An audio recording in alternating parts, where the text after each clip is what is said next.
Hello जानू जल्दी से मेरे घर पे आ जाओ, कोई नहीं है। कि मारावाई कर पगली बोलावतिया, पिटावाई कर पगली बोलावतिया।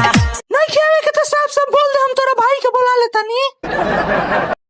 लाइकी हम बनी गाँव में आ तू बाडू टाउन में, हम बनी गाँव में आ तू बाडू टाउन में, लागत जवानी कट जाई लॉकडाउन में। लाइकी बालो न होश में मातल तू जोश में, लागे न दे ये राजा जी मुआइए देवा का कि कम जहुआइए देवा। लाइकी आजकल के कौन के फेरा में जानी पड़ी हो आजकल। लाइकी